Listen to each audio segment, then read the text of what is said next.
Thank y'all for getting on here today. Second full day practicing with the entire team. How we're going to operate. We operated this way Friday, today, and then Monday and Tuesday leading into the first day of class is we're practicing all together.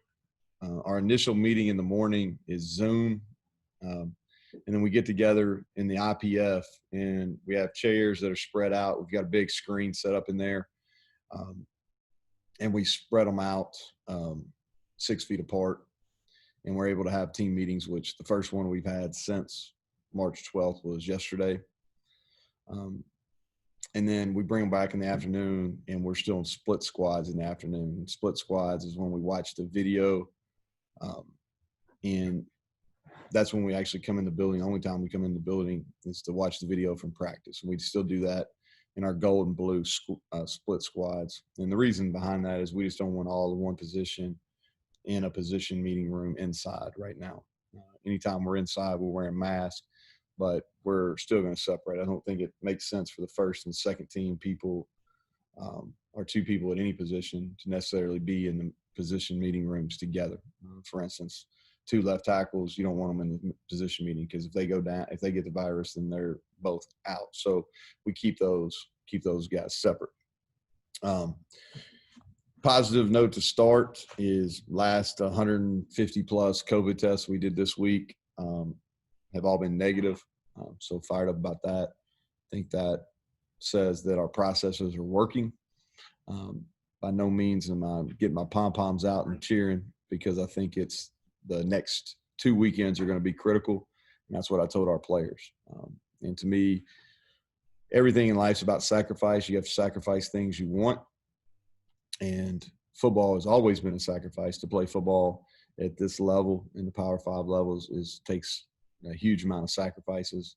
And now during a pandemic, it's even more so. And so we just talked about being a great teammate. And part of that being a great teammate during this time is, you know, as Clay talks about, is avoiding those 3 C's. And so we've been talking about that a lot. But that's kind of where we're at, COVID related. First scrimmage today, first full tackling session today. We just put the ball down and played a lot. Conditioning wise, we're not where we need to be. Went approximately 40 plays with the 1s and the 2s and 20 with the 3s. Worked some situational situations also, 2-minute goal line, third downs, red zones. Without watching the film, but I stood behind it today. This is who I would consider had some of the top performances. I'll start with defense. X-Ray Lowe had a pick that ended a 2-minute into game. I've been impressed with him. I think that he's shown improvement. He definitely has talent. He's gotten his weight up where it needs to be. He's always, for the last 2 years, really been one of our best special teams players, and made plays on defense today. So excited about him. Akeem Essador continues to show that he's ready to go, and he will be in our rotation when we start off September 12th. Naeem Muhammad is a guy that's played some special teams here last year, had maybe the play of the day on a pick in the red zone. And then Torres Simmons had a sack today. I thought he was active, young guy. His best football is going to be down the road, but thought he showed out today. And then Dylan Tonkery. I talked about him a little bit in our last meeting we had on here, but he's fitting the runs better. He's more comfortable. I've even heard him talk a little bit more out on the field, which is a positive. Offensively, Letty Brown was really good today. And he's a guy that I think for us to be one of the most improved teams in the country, he's got to be a guy that's consistent for us. Thought he was patient today. I thought he finished runs, made guys miss and broke tackles at the second and third levels, which has been a point of emphasis Chad Scott's had with him. Bryce Wheaton, I can't remember if we've had 9 or 10 days of practice. Forgive me, it's all running together. But he's had really good days except for one. And he's got talent. He's got the size. He's got the speed. He's just got to put it together. And he's a little bit further ahead than maybe I thought he would be. And he had some big plays today, almost went for 100 yards. Reese Smith had his best day as a Mountaineer. Had 5 catches, I think, and was really productive. Several of those were third downs. And then Grayson was really as a guy, I love the way he plays. He competes. He's one of our best perimeter blockers, and he's got a future here. Special teams, Evan Staley, outside of one day, has had a nice fall camp to this point. And then Bonamico is a guy that keeps showing up on special teams. And so those are some guys that performed well today in the stadium. And with that, I'll open up to questions. If Greg's not on here, then Grant, you pass it to the next guy. All right, just a reminder to please use the raise hand feature. Where's Creedy been? Creedy hasn't been coming to these, Monty. He quit. Herzl, can you hear us? I can. All right, here we go. First question, Bob Herzl. Wow, how about that? God, I forget what I wanted to ask. To be honest with you, Coach, I wanted to know if this team has started showing a personality yet, and how can you tell what kind of personality a team's going to have, and how do you develop that? Wow, that's a really good question. And are you on Zoom or are you calling in? I'm calling in, but okay. Right. you'd rather hear me than see me. That's probably accurate. I will say that's probably accurate. I don't know if this team has developed a personality. Where we've got some guys that have played some football. We're relatively inexperienced. We're probably more of a coach-driven team than a player-driven team from a leadership standpoint at this point. I hope that changes, and I think the tide's starting to turn, but we're not completely there yet. What I hope our team is going to be is a team that plays with a chip on their shoulder and that really has something to prove. And if you look at where we've been picked preseason-wise, which I know everybody on here has seen that, is I always talk to our guys, you either prove them right or you prove them wrong. And it's no different with Darius. Darius, got on an All-American team yesterday, and you saw me. I tweeted at him. I said, hey, prove them right. Because if you get accolades, you got to prove those people right. And then if you're not picked where you want to be, you got to prove them wrong. So I hope our team is really hungry. I hope 2 weeks from now you ask me that, Bob, and I say, man, we're a hungry team that's playing with an edge. That's what I hope. We're not there yet. Part of that is we've only been together literally 2 days all together since March 12th. So I don't think we've had enough time to really develop an entire team. Next question here from Nick Farrell. Nick, go ahead.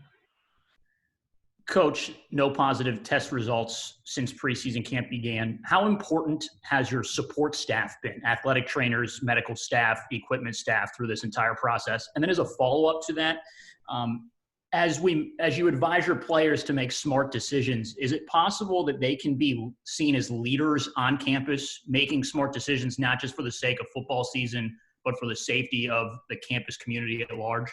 Yeah, we've had one positive. I think I get lost in all these updates. Seriously, I know that we release some from an athletic department, all that kind of stuff. I kind of get lost in them. We've had one positive since we started fall camp. I think it was maybe the day after our last release. So we've had one. Whenever they release that again, I'm sure it'll come out. But we've had, to be completely transparent, we've had one. Thankfully, it didn't knock out, I think, but 2 people. I think that was a little bit of that was, and I'll say this, the positive guys had a negative sense. So I'm not sure kind of where that stands. And that's one of these things during this pandemic.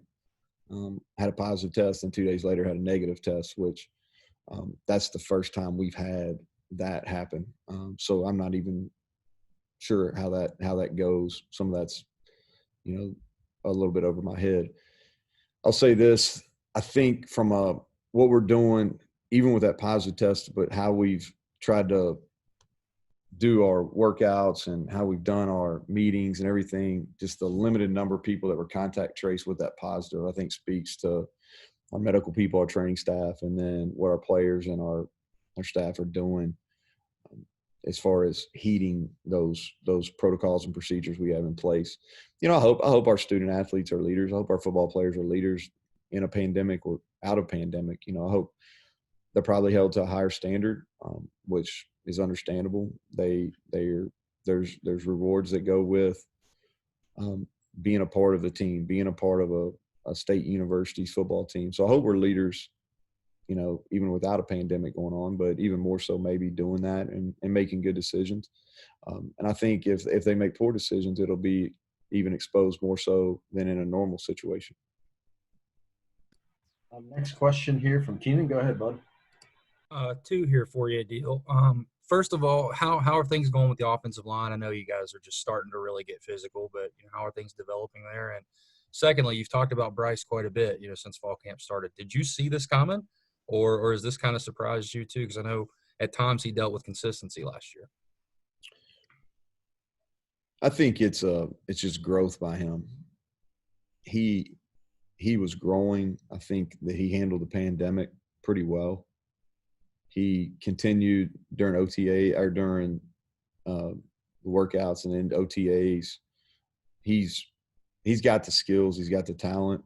I'm not sure the confidence was always there, but if you look back at last year, he had the game winner against Kansas State, made a couple of really nice plays in the I can't remember if it was a Texas Tech or Oklahoma State game.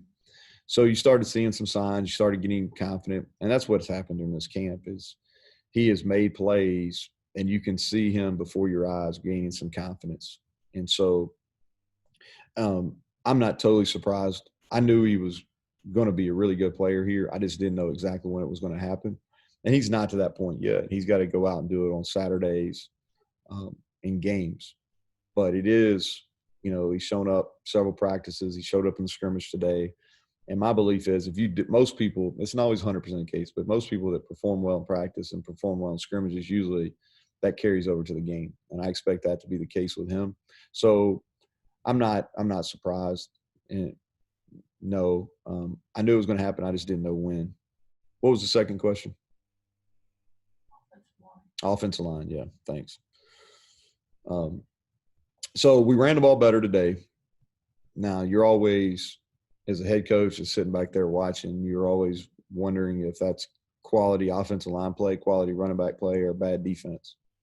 And if you don't run the ball well, you're worried about it. Is it really good defense or is it bad offensive line, running back, tight end play? We did run the ball better today. I think the middle of our offensive line is getting better. They've been more consistent, and they should be. Gmitter's played all last year. Chase has played for a couple years now. Mike Brown played a lot last year. So Bryson Mays has been a guy that's played a lot of football here in the last year. So we should continue to make improvements, and we should be better, and we have been. At tackle, John Hughes has had a nice week, which has been a positive. Brandon Yates, Jr., those guys, we got to get them to continue to come, Parker Moore. But I do think the offensive line is continuing to progress. By no means have we arrived, but we are getting better. Next question here from Ryan Pritt. Go ahead, Ryan. Hey, Coach. We've talked a lot about quarterbacks, obviously. I think the common perception is that it's a two-horse race between Austin and Jarrett, but you've been pretty high on Garrett over the last couple of weeks. Is this a case where you're actually looking at three candidates, and if Garrett's not in that conversation, is there an opportunity for him to work into that conversation over the next couple of weeks, you think? I think it's probably too early to say. I'll say this. I'm fired up about Garrett Green. I like the way he plays, like the way he carries himself. So, you can take those future bets. He's a guy you take the future bet on at some point. You know what I mean? Is his time right now? Probably not. But I like the way he plays. But as far as who's going to start the opener, it's a two-man race right now. Could he be a factor if he continues to come to grow? Yes. But I'm really fired up about him. I've known the kid for a long time. To see, the way he competes is special. His leadership capabilities are special. And to see his progression probably over the last 3 years as a quarterback, it's been fun to watch and just how much upside he has. Next question from Mike Kazaza. Hey, Neal, what's going on? Hey, Mike, how are you? I have two for you here. One is kind of just extending on the offensive line a little bit, but the offensive line, the defensive line, you have a number of, like either true freshmen or junior college players or redshirt freshmen who haven't played, maybe haven't found a home yet, where are you beginning to figure out you have answers? And then separate from that, the ruling yesterday where everybody gets free year eligibility kind of swells your depth chart a little bit, and you can play guys who otherwise might normally keep on ice for a year. How does that change your thinking? Well, let's talk about the second question first, and we'll come back. So I think a lot of credit needs to go to Shane Lyons. I was a big proponent of this as far as freezing eligibility. And the reason being was to just listen to the voice of our players. You know, most of our players' questions during the last several weeks of what was some unknowns, where we really didn't know what our future looked like. We didn't have a schedule, where we're going to play, where we're not going to play. A lot of those questions about eligibility, and I communicated those with Shane. You know, there's a Big Ten player representation, I think 2 from each team. I think a lot of those questions from the players were eligibility questions more so than health-related questions. And so I think Shane was critical through the oversight, through the NCAA committee that he's on, is getting it to the point where it's at. And I'm in favor. I think it's fair. I think it's great for the university to play. I think it's great for the student athlete to play.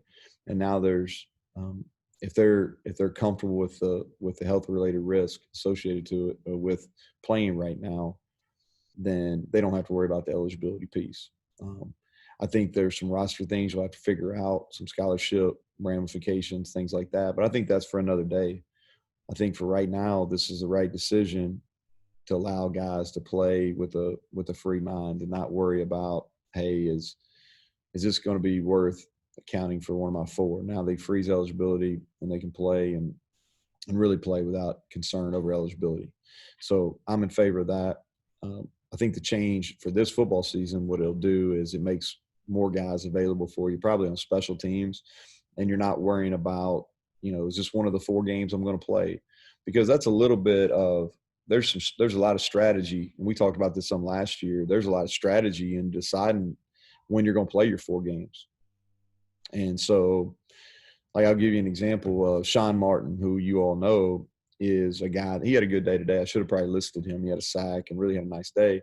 But he's a guy that if we had normal rules, probably would have redshirted, and we would have really been kind of choosy about where we were going to play him in his 4 games.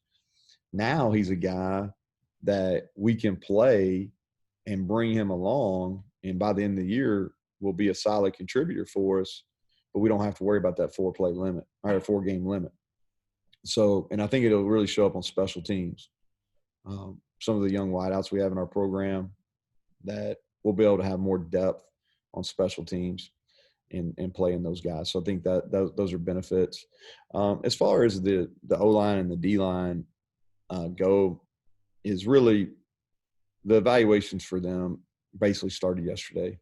And they'll go from now till really a week from Tuesday. It's kind of how we'll go about really evaluating and try to establish a 2 deep. My estimation is there's going to be some young guys, some transfers, some junior college guys that will be in that 2 deep for sure.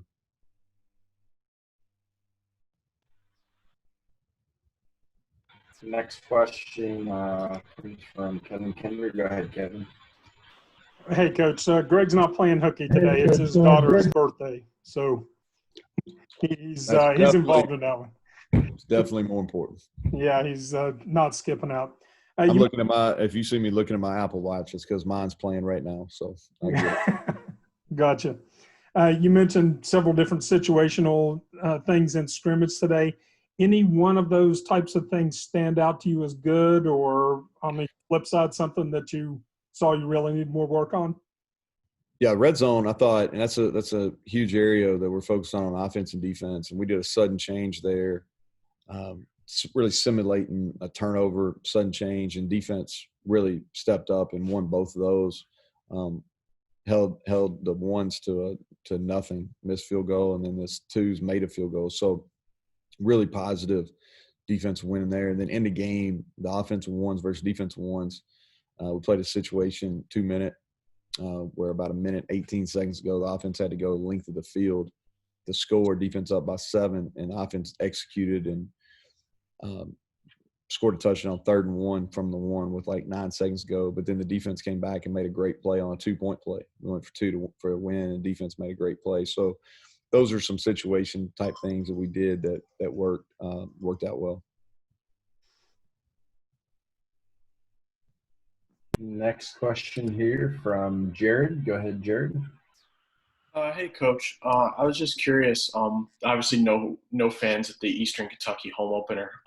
What are your thoughts on, how you think the no spectators should be handled, and do you think it creates a competitive disadvantage by not having a uniform rule across conferences or the NCAA? I think it's impossible to enact a uniform policy. I think it's all about that area where you're located. I'm disappointed we're not going to have fans. I'm probably more disappointed for our fans than I am our players. Our players will be fine. They'll get up. They're going to be excited to play. And would they like to play in front of the fans in a full stadium? Absolutely. But I really feel for our fans because they look forward to it. And we have one of the best fan bases in the entire country. So I really feel for our fans. But I understand the decision. I do. I'm hopeful that we can, by our second game, when we play Baylor here, I'm hopeful we can get fans. I don't know what the percentage looks like, but I'm hopeful that we can. I don't have any inside knowledge saying we will, but I'm hopeful. But I don't think there's a way to make it uniform. Honestly, I think it's all how the virus is going in that particular area. So whether we play on the at home or on the road, where they have fans or not, we got to get ready to play. It's one of those things we knew was going to be the case. We've been trying to. I think we talked about it last Saturday. We practiced today with no music or anything like that in the stadium. So it'll be the same for both of us. This is the way I talk about it. So have y'all been watching the NBA bubble? Some of the best athletes in the world, they don't have any problem competing at the elite level, with no fans. So if LeBron James can play in front of no fans, I think all the Mountaineers can line up and execute and be excited about playing. All right, we got 2 more questions here. Then we'll be done for today. Go ahead, Darren.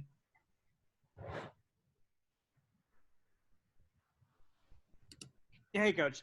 Just looking at the tight end numbers from last year, I think O'Loughlin had 6 catches. Do you aim to get more out of that position group this year, or do you just think maybe the way the Big 12 is going in offense, it's more around the perimeter guys? I think you play to your strengths. So I think that if our tight ends continue to improve, then they can be weapons, but they got to continue to improve. I think Mike and TJ Banks both have really good ball skills. They've improved their route running. They both had some catches. Or TJ had a blister, so he didn't go as much. We kind of held him back today, but Mike had a couple catches. They've had more catches in fall camp than they did a year ago. So I think if they continue to play and play well, I think a big part of that is we got to be able to run the ball. If you can run the ball successfully with a tight end in the game, then you give them more opportunities in the play action game. And so I think that and they're part of that. They're part of making our run game go. So I would like to be able to throw it to them more. That's our hope. But they've got to continue to grow and show they can get open and then make the plays they need to make. All right, final question from Chris Anderson. Go ahead, Chris. Hey, Coach. Last time I asked about the transfers and the late additions, you mentioned it was key to evening out the classes. Mm-hmm. How was the NCAA's ruling? Was that a curveball for you, or were you planning for it? And does this minimize how many players you take in that traditional high school sense for 2021? It wasn't necessarily a curveball. I kind of felt the momentum maybe the last week, 10 days that it was going to come. I think we have to wait and see what the roster rulings are going to look like. What's the scholarship number going to look like? Your total scholarship number going to look like for 21? What's your total scholarship number going to look like for 22? Got to try to get a feel for these seniors. You don't want to do that right now, but you got to get a feel for the seniors that will want to come back or won't want to come back. And so then you kind of adjust, So I don't necessarily have a plan right now because I don't know what the exact rules are going to be. Once we get the rules and see what those limited scholarship numbers and limitations are going to be, then we'll make some decisions. But my best guess would be that the scholarship numbers are going to rise. And so, everybody that's committed to us right now, we'll find a way to make part of our roster. I mean, that's, we owe it to them for that. And I think we'll be able to sign a full class. That's my understanding right now, but obviously that could change. All right. Thanks, guys. Appreciate y'all being on here. Y'all have a good weekend.